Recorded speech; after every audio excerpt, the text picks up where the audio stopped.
PM. Can we just talk a little bit about the fact that you've been such a vocal advocate for globalization? The headlines keep telling us the world is becoming more fragmented economically, that globalization is a bad word now. You've said you don't believe that is so.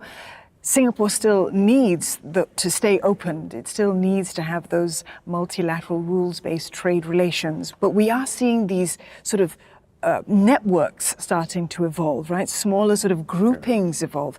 Can we still stay relevant in that environment? We have to. We have no choice. I mean, other people can say reshoring. What do I reshore to Singapore? I'm making chips for the world.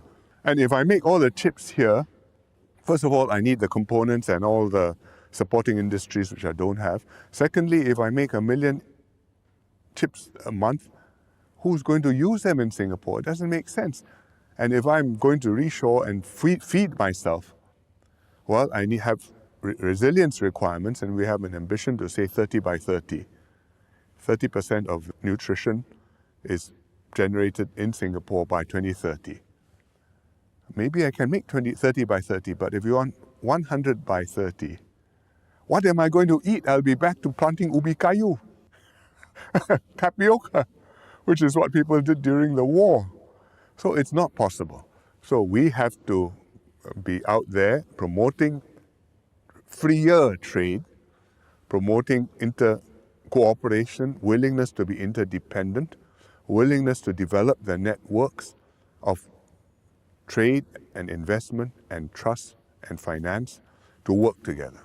We used to do it on a multilateral scale. At WTO, we were very active. WTO negotiations have 100 plus countries, now nearly 200.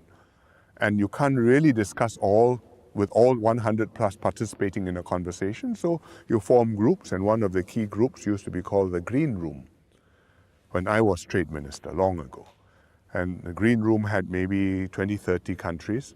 There was no particular reason Singapore would have been entitled to be there, but because our representatives were active and we pushed, and people found us valuable to help the conversation, so we were able to be there and participate in the Green Room discussions and shape, or at least help to shape the outcomes of the discussions. WTO is now paralyzed because many countries are all doing their own thing. Everybody pays lip service and then they default. And that's very sad. We have to work in other forums, and they are smaller forums, but we will work them. We have the TPP, we were very active. And in the end, we nearly got it all the way there to the finish line.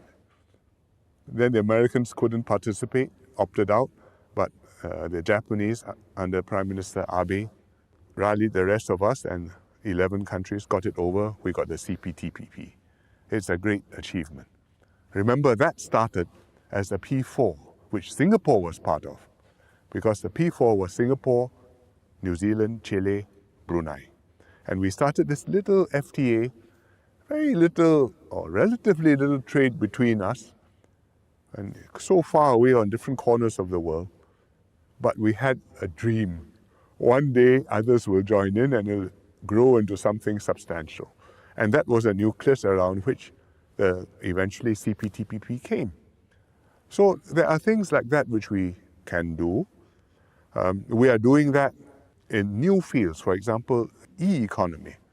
You're talking about data, you're talking about e-commerce, you're talking about rules for data storage, for sharing information, governance, data security.